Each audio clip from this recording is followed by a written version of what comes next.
तो जोगी हैं। और ये जो बार बार ये जो भाषा बोलते हैं, पहले तो संत महात्मा को जो है कि झूठ नहीं बोलना चाहिए, लेकिन योगी आदित्यनाथ के लगता है कि चाल और चरित्र में, इनके व्यक्तित्व और कृतित्व में झूठ ही समाहित है। क्या जितने तथाकथित हिंदू हैं जिनको ये लोग सनातनी कहते हैं, क्या सभी लोग कुंभ में स्नान किए?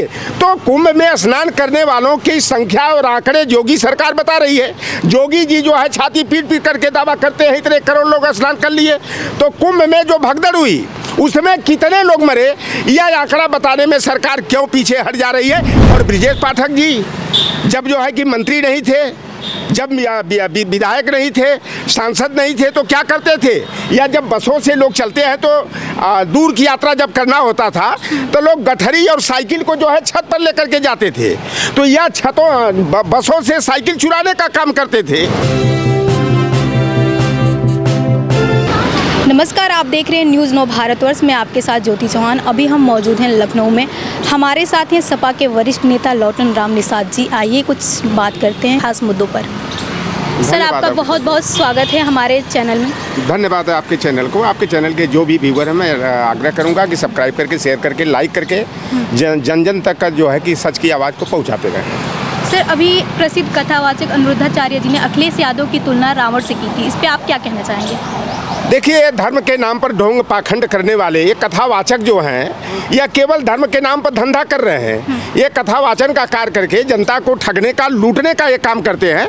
मैं अनिरुद्धाचार्य से मैं चैलेंज करता हूं कि अगर उनकी हिम्मत हो तो मुझसे डिस्कस कर लें, टेबल टॉक कर लें आमने सामने बैठ करके, कि रावण की से सपा सुप्रीमो अखिलेश यादव की तुलना किस मुद्दे पर किए हैं, और रावण को किस आधार पर जो है कि खलनायक आप समझते हो।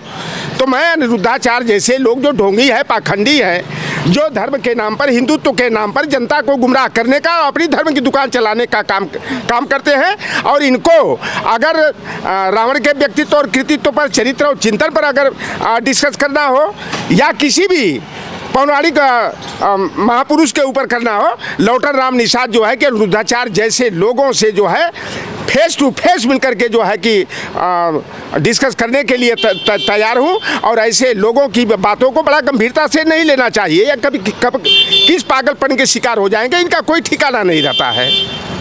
सर, अभी महाकुंभ के समापन पे सदन में योगी जी ने एक बात कही थी, जिसने जो तलाशा उससे वह मिला। गिद्धों को लाश, सुअरों को गंदगी और भक्तों को भगवान, इस पे आप क्या कहना चाहेंगे? देखिए, प्रदेश के मुख्यमंत्री जी कहने को जोगी हैं, और ये जो बार बार ये जो भाषा बोलते हैं, पहले तो संत महात्मा को जो है कि झूठ नहीं बोलना चाहिए, लेकिन योगी आदित्यनाथ के लगता है कि चाल और चरित्र में, इनके व्यक्तित्व और कृतित्व में झूठ ही समाहित है। और योगी आदित्यनाथ जिस तरह से जो है प्रतिपक्ष के लोगों पर जो है निशाना साधते हैं, और जिस तरह इन्होंने कहा कि कुंभ में जिन लोगों ने जो तलाशा वह दिखाई दिया, गिद्धों को लाश दिखाई दी और सुअरों को जो गंदगी दिखाई दी, ये अपनी बुराइयों पर पर्दा डालने का काम कर रहे हैं। 15,500 करोड़ रुपया खर्च हुआ है, और तमाम संतों ने जो है, जो 2013 का महाकुंभ हुआ था, उसकी सराहना जो है कि किया कि अखिलेश यादव जब प्रदेश के मुख्यमंत्री थे, जो व्यवस्था थी योगी आदित्यनाथ और भाजपा की सरकार जो है उस तरह की व्यवस्था नहीं दे पाई। मैं योगी आदित्यनाथ जी से जानना चाहता हूँ कि कुंभ में ये तो दावा आप कर लिए 54 करोड़ लोग स्नान कर लिए, कभी आपने कहा कि 64 करोड़ लोगों ने स्नान किया, लास्ट में आते आते शिवरात्रि के पर्व पर 80 करोड़ का दावा कर दिया गया, जब देश की आबादी ही 142-43 करोड़ है, जिसमें 30 करोड़ तो मुसलमान हो गए, निकल गए। 30 करोड़ की संख्या जो अन्य धर्मावलंबी है, चाहे सिख हैं या ईसाई हैं, पारसी हैं, जैन हैं, बौद्ध हैं, रेसलर हैं, तो कितने हिंदू थे। मैं तो जिस गांव का मैं रहने वाला हूं, मेरे गांव का तो एक भी व्यक्ति कुंभ नहाने नहीं गया। क्या जितने तथाकथित हिंदू हैं जिनको ये लोग सनातनी कहते हैं, क्या सभी लोग कुंभ में स्नान किए? तो कुंभ में स्नान करने वालों की संख्या और आंकड़े योगी सरकार बता रही है। योगी जी जो है छाती पीट पीट करके दावा करते हैं इतने करोड़ लोग स्नान कर लिए। तो कुंभ में जो भगदड़ हुई उसमें कितने लोग मरे, यह आंकड़ा बताने में सरकार क्यों पीछे हट जा रही है, हम लोग सच को जानना चाहते। एक हॉस्पिटल, एक हमारा यूट्यूबर लड़का था, उसने जो है कि एक हॉस्पिटल पर जो है छापा मारा और वहाँ पर लाशों के ऊपर जहाँ मारचुरी थी 61 का टैग लगा हुआ था और बार बार ये योगी की सरकार दावा कर रही है कि 30 ही लोग मरे, और जबकि हमारे निषाद समाज के लोग, तमाम नदियों के किनारे गांव है, उसी दिन जिस दिन भगदड़ नोट पॉइंट पर हुआ संगम के, उसी दिन जो है झूसी की बेल्ट में हुआ और हमारे निषाद समाज के लोग जो प्रत्यक्ष थे उन्होंने बताया कि 4 डिजिट में लोगों की मौत हुई है भगदड़ में दब करके और वहाँ पर 2 ट्रक नमक मंगाया गया था और जेसीबी से खुदवा कर उस पर लाशों पर नमक डाल करके दबवाने का काम किया गया था।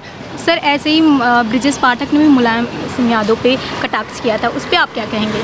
देखिए, पहले जो स्वास्थ्य मंत्री और प्रदेश के उप मुख्यमंत्री ब्रिजेश पाठक जी ने धरती पुत्र परम पूज्य मुलायम सिंह यादव जी पर जिस तरह की टिप्पणी की है, तो यह टिप्पणी जिस रूप में वे किए हैं, तो ब्रिजेश पाठक हिंदू नहीं है, न हिंदू हैं न सनातनी हैं। अगर ये हिंदू रहते, सनातनी रहते, तो हमारे सनातन व्यवस्था में, हमारे धर्म में, हिंदू धर्म में यह कहा गया है कि जो व्यक्ति इस दुनिया में नहीं है, स्वर्गवासी हो गया है, उसके ऊपर टिप्पणी करना खुद धर्म विरोधी होता है।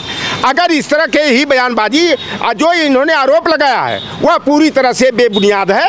और ब्रिजेश पाठक जी जब जो है कि मंत्री नहीं थे, जब विधायक नहीं थे, सांसद नहीं थे, तो क्या करते थे, या जब बसों से लोग चलते हैं तो दूर की यात्रा जब करना होता था तो लोग गठरी और साइकिल को जो है छत पर लेकर के जाते थे, तो यह बसों से साइकिल चुराने का काम करते थे और कहीं कहीं बाजार से यह साइकिल चुरवाने का काम करते थे। तो ब्रिजेश पाठक तो वही रहे ना, आज बड़े बड़े नेता हैं। अगर इसी तरह बात किया जाएगा तो अटल बिहारी वाजपेयी पर टिप्पणी किया जाए, हम लोग तो नहीं चाहते कि किया जाए, लेकिन ब्रिजेश पाठक अगर किए हैं तो अटल बिहारी वाजपेयी जी खुद अपने ही साथियों की अंग्रेजों से मुखबिरी करके मरवाने का काम किए थे। सर योगी जी स्वच्छता की बात करते हैं, उनका एक फ़ोटो वायरल हुआ था जिस पे अखिलेश यादव ने ट्वीट किया था कि योगी जी हाथों में ग्लव्स और मुंह पे मास्क लगाए हुए नज़र आ रहे थे, इस पे आप क्या?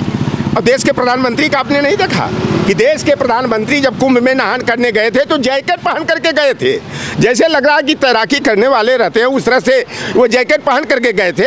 और योगी आदित्यनाथ जी, सफाई की व्यवस्था होनी चाहिए। जब बताइए कि वो छोटे से स्थान पर दावा कि आज जो है 22 करोड़ लोग स्नान किए, अरे भैया कहाँ 22 करोड़ लोग खड़ा थे और उनके लिए कितने लाख शौचालय की आपने व्यवस्था किया, कितने घाटों की व्यवस्था किया?